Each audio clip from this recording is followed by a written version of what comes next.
Nthawi ya Nkhani pano pa Mmawa Times ndipo muli ndine Florence Mwale. Mpoyamba nayi mitu yake. Amalawi pafupifupi 2 million akuyembekezeka kukumana ndi vuto la njala. Omenyera ufulu wa zaumoyo adzudzula mchitidwe wakupha ogwira ntchito a zaumoyo.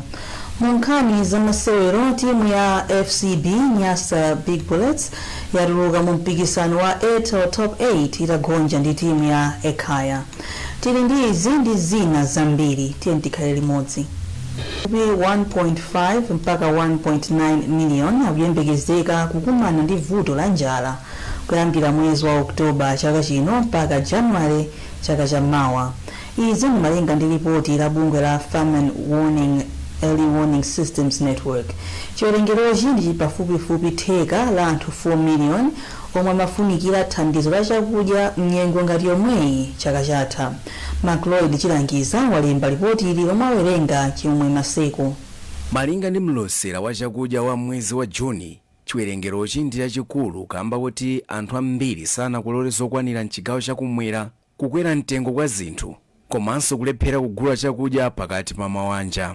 Ripoti ili latchulanso mphepo ya El Nino yomwe malinga ndi akatswiri woona za nyengo izachedwetsa nyengo ya mvula komanso kuti mvula sigwa yokwanira mu chaka cha zaulimi ya 2026 kufika 2027. Malinga ndi ripoti ili, mbali zina za mchigawo chakumwera komanso mchigawo chapakati sazakhala ndi chakudya chokwanira pofika mwezi wa Okutobala, zomwe zachititsa kuti mabanja ambiri azigula chimanga kuchokera m'misika. Ngakhale kuti kukolola chimanga chochuluka chathandizira kuchepetsa mitengo yomwe anthu amagulira chimangachi, poyerekeza ndi nyengo yomweyi chaka chatha mtengowu kuonekabe kuti ndi okwera poyerekeza ndi zaka zisanu zapitazi. Poyankhulapo pa ripoti, mkulu wa nthambi yoona zachitukuko mu mpingo wa CCAP mu sinodi ya Livingstonia Ken Sakala anati ripoti ili lithandizire kuunikira boma kuti lichitepo kanthu msanga zinthu zisanafike povuta. Asakala anati njala imakhala ndi zotsatira zoopsa pa umoyo wa munthu komanso kulitsa umphawi pakati pa mabanja m'dziko muno. Izizi kuyazoona ndiye kuti ripoti ili ione ngati woseweretsa chifukwa ndi ripoti kuti izakhuza zinthu zambiri, mabanja ambiri azavutika, ambiri asowa chakudya nthawi imeneyo, ndiye malo mwake tikonzekere bwinobwino. Chifukwa chake ndi chani kukwera kwa mitengo kwa zinthu zakhala kosaneneka ngati sinakonzekere bwinobwino. Chimene chizaonetse kuti ngati zizichitika pazakhala zinthu zingapo zimene tizaona. Choyamba mmabanjamo mwezi wa Marichi chaka chino, banki yayikulu ya Reserve inalosera kuti dziko lino likolola chimanga chochuluka ma metric tons 3.3 million, chomwe ndi chochepa poyerekeza ndi ma metric tons 3.5 million omwe dziko lino limafuna. Nduna ya maboma ang'ono a Ben Phiri ati kupereka mwayi kwa alimi kuti azipeza misika yogulitsira zokolola zawo nkofunikira kwambiri pothandiza alimiwa kuti aonjezere zokolola komanso kulimbikitsa ntchito ya malonda a zokolola m'dziko muno. Phiri anena izi kulilongwe pamwambo woyika mwala wa maziko pa ntchito yomanga msika ku Area 1 mu mzindawu. Msikawu udzathandiza kutsegula mwayi wochuluka kwa malonda kwa alimi ndi amalonda ena. Zambiri mu ripoti la Jimmy Jazama lomwe akuwerenga Grace Salinafi Makawa.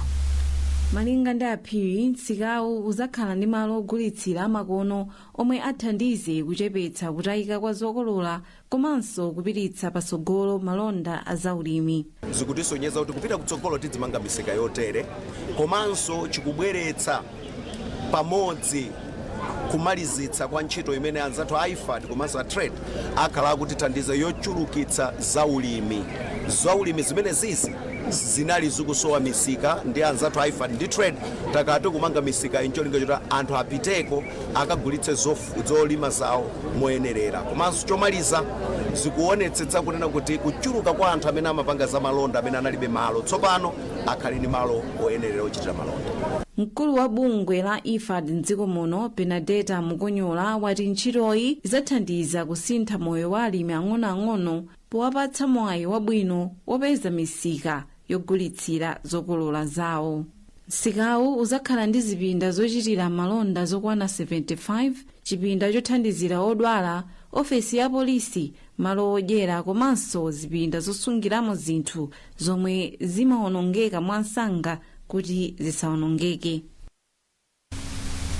Kupitilira ndi nkhani zathu, bungwe la Health and Rights Education Program HEREP Malawi ladzudzula mchitidwe wakupha ogwira ntchito za umoyo.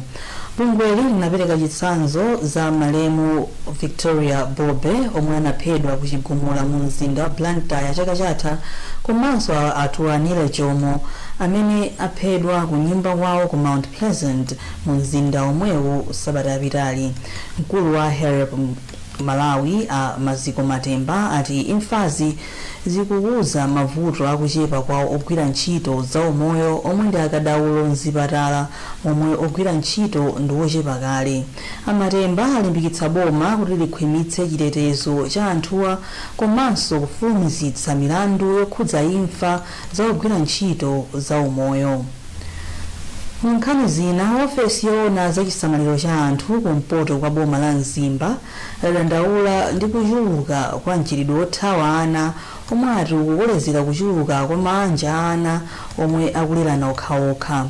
Malingana ndi ofesi, makolo ambiri akumasiya ana awo ndi kupita madera ena mdziko muno komanso maiko ena kukasaka zochita. Zambiri mu lipoti ili lomwe alemba Deborah Madea ndipo akuwerenga ndi Chimwemwe Maseko. Mkulu woona za chisamaliro cha anthu kumpoto kwa boma la Mzimba Helen Smwaka anati khalidweli likusokoneza kukula bwino kwa ana ndipo pakufunika kugwira ntchito limodzi kuti izi zithe. Asmwaka anayankhula izi pamwambo wokondwerera tsiku la mwana wa Muafrika chomwe chinachitika kumpoto kwa boma la Mzimba. Pa nkhani ya madzi abwino komanso ukhondo, Asmwaka anati ofesi yawo ikugwira ntchito ndi nthambi zokhudzidwa zosiyanasiyana pofuna kuonetsetsa kuti sukulu komanso malo ena omwe mmakhala ana muli madzi abwino komanso kuti akutsatira njira za ukhondo. Tili pasogolo popanga polimbikisa maubale ndi anthu amene akugwira ntchito zawoshi kunena kuti zinthu zimene ana apempha zikwaniritsidwe m'masukulu mwawo ngakhale makomo mwawo.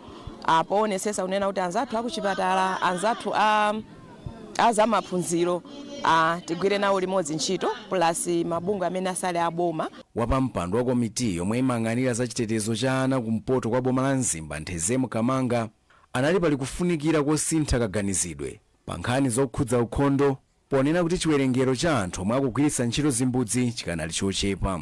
Akamanga anati nkhani zotsatira ukhondo msukulu komanso malo ena zikanali zotsika zomwe zikufunikira kuti pakhale kugwira ntchito molimbika kuti chiwerengerochi chikwere. Kaganizidwe kathu kasinthe ndeka kaganizidwe kathu kakasintha kuti thandizira ifeyo kunena kuti ngati anthu tikhale malo abwino ifika malowo tisakodzepo chifukwa choti alembapo kuti osakodzapo. Komanso china ndona ngati chachiwiri kupatula mindset change ndi nkhani za umphawi. Anthu ena ali akukhala mu umphawi, taonena kuti umphawi wadzaonene. Wophunzira wa standard 8 pa sukulu ya primary ya Zolozolo Praise Chipembere anapempha boma kuti lichilimike pa ntchito yobweretsa madzi a mipope kukumba mijigo komanso kuonetsetsa kuti sukulu zili ndi zimbudzi zokwanira zomwe zingathandizire kupititsa patsogolo ntchito za ukhondo.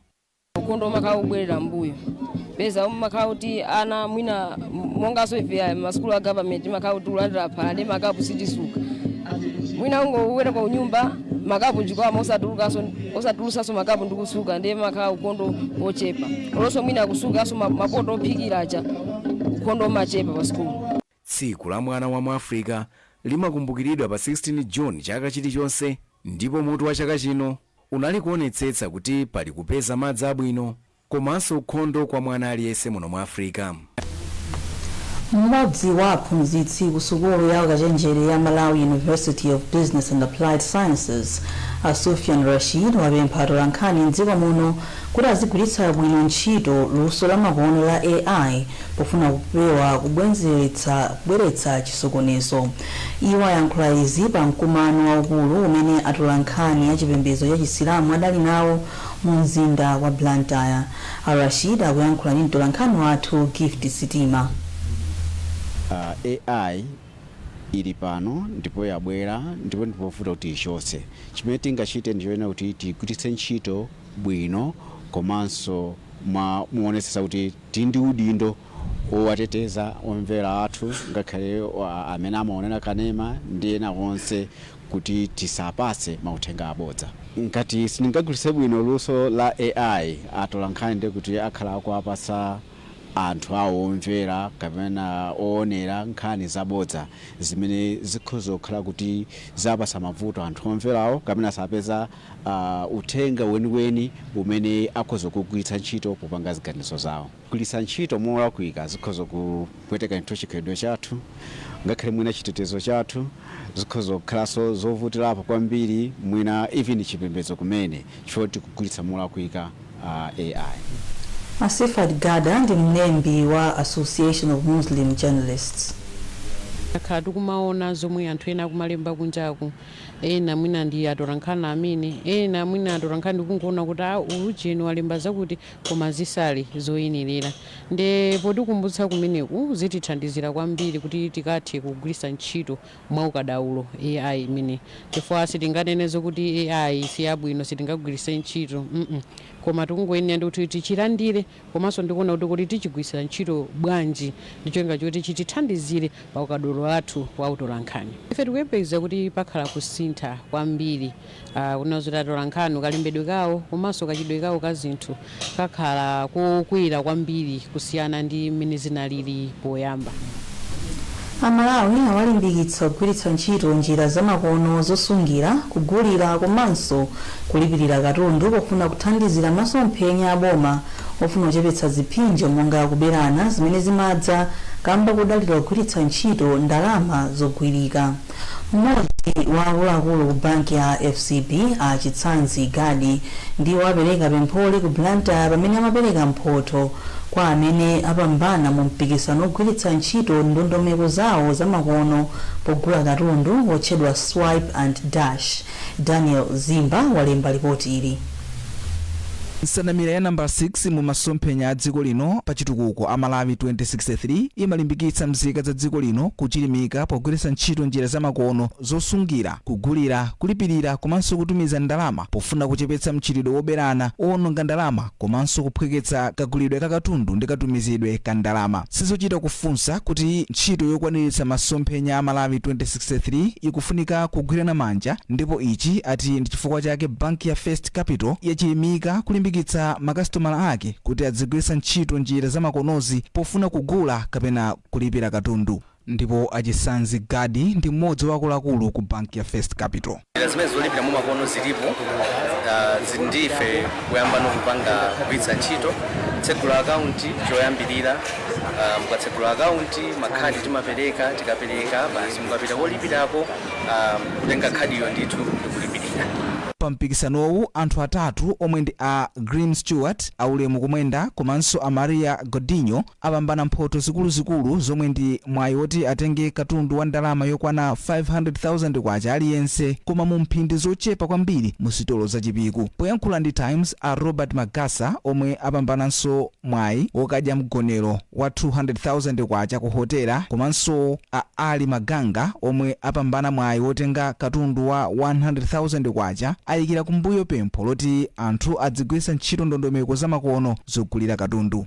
Kutenga ndi mene dziko likuyendera pano pa sema udweza mene mapanga mukhani ndama mwali zambiri free mona sikamende kuti ndama mali skambiri ndambi udachitika moyo wodi kumakaja kupotera nde wapeze kuti wapina dina yonto aya ngamakhadi sizopambana ziswipe libe unakose kumawena sibangu. Anthu anayamba kulowa mu mpikisano wa FCB Swipe and Dash mwezi wa April chaka chino. Maere ofuna kupeza opambana achitika lachiwiri msabatayi, ndipo pofuna kupambana anthuwo amagula katundu wa ndalama yosachepera 50,000 kwacha mu sitolo zachipiku pogwiritsa ntchito njira zamakono. Nkhani za masewero, timu ya FCB Nyasa Bullets yatuluka mu mpikisano wa Airtel Top 8 itagonja ndi timu ya Ekaya 7-6 kudzera kumapenalty. Matimuwa anafanana mphamvu pogoletsana chigoli chimodzi aliyense pamene zimatha mphindi 90 za masewerowa, ndipo masewerowa atapita ku gawo la mapenalty timu ya ekhaya ndi imene inapambana. Ekhaya idikira opambana pa masewero amene aliko la mulungu pakati pa Mighty Wanderers ndi Craig Sporting kuti idziwe timu imene isewere nayo mu ndime ya semifinal ya chikhochi. Poyankhula atatha masewero wa mphunzitsi wa ekhaya Enos Chatama wayamikira khama la osewera ake.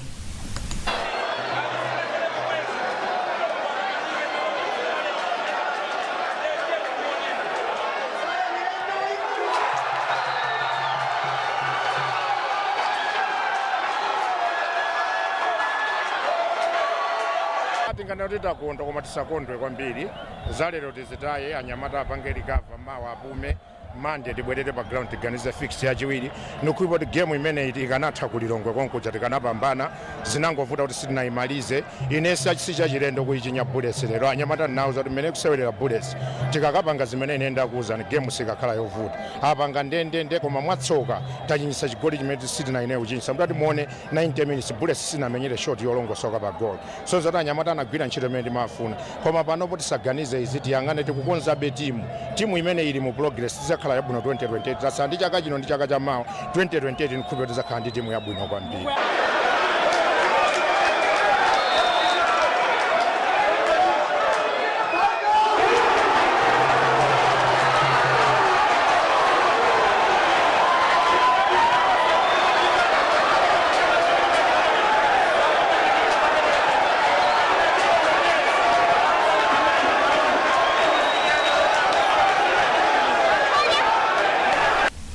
Ndipo mmawa wake mphunzitsi wa FCB Nyasa Big Bullets Awetson Nyirenda anati timu yawo sidasewere bwino komabe anayamikira osewera ake chifukwa cholimbikira pa masewerowa. Tidakali mu nkhani za masewero mphunzitsi wa timu ya mpira wa miyendo ya dziko lino ya akazi ya Alavmo Fazili wati ali ndi chikhulupiriro kuti timuyi ikafika ndime yachipulula mu mpikisano wa WAFCON akakakhala koyamba kuti timuyi ikasewere nawo gawo mu ndime yotsiriza ya mpikisano. Mavuto Kambuwe walemba ripoti ili lomwe akuwerenga Malenga Chiyenda. Afazili anati ndi cholinga chawo kuti timuyi ikafike ndime yachipulula mu mpikisano wa WAFCON. Mmene ndingayankhire za Zambia ndi mmene ndingayankhire za Egypt ndi Nigeria ndisabwere pano kumazana kuti Nigeria ndi timu yaying'ono koma ndi yayikulu komano mpira ukutha ukupita ukusintha taonerapo zimene zikuchitika ku World Cup nde ifeo tupita mwe kujako pachizungu titona kuti ngati underdogs komano underdogs ndi zina chabe zomwe zili mumtima mwa players zomwe zili mumtima mwathu mwina ena ake mwina athoka dabwisidwa. Mphunzitsiyu watenga osewera okwana 23 omwe akupita nawo ku mpikisano uwu. Osewera ena ndi monga Tabitha Chawinga, Temwa Chawinga, Rose Kabzere, Faith Chimzimu, Chimwemwe Madise, Vanessa Chikupira, Sala Mlimbika ndi Sabina Tom. Pakadali pano bungwe loyendetsa masewero a mpira wa miyendo la FAM layamikira boma chifukwa chopereka ndalama zokwana 600 million kwacha zothandizira ulendo uwu. Mtsogoleri wa bungweli Fleetwood Haiya anati ndi okondwa ndi mmene boma lathandizira timuyi. Pano tikuona ndalama yabwera 600 million kwa nthawi yoyamba ndalama ya 600 million kupita ku masewero a mpira wa miyendo wa azimayi kapena watsikana. Izitu ndi zonyadisa kwambiri koma tikuziwa kuti zonsezi zikuchitika chifukwa cha ulamuliro umene Peter Mutharika akusogolera makamaka anthu awo. Timu ya Malawi idzakumana ndi Nigeria pa 28 isanakumane ndi Egypt pa August 1. Timuyi idzasewera ndi Zambia pa masewero ake omaliza a mgulu C. Nkhani zathu ndi zomwezi umatisanasiyane na inso mitu yake. Amalawi pafupifupi 2 miliyoni akuyembekezeka kukumana ndi vuto la njala. Umenyera ufulu wa zaumoyo adzudzula mchitidwe wakupha ogwira ntchito zaumoyo. Mu nkhani za masewero timu ya FCB Nyasa Big Bullets yatuluka mu mpikisano wa Airtel Top 8 itagonja ndi timu ya Ekhaya. Mutha kupeza nkhanizi ndi zina zambiri pa tsamba la Times 360 Malawi pa Facebook, pa X @Times360 Malawi, komanso polembetsa pa 1895 poimba *1895#. Munali ndine Florence Mwale, Mmawa bwino.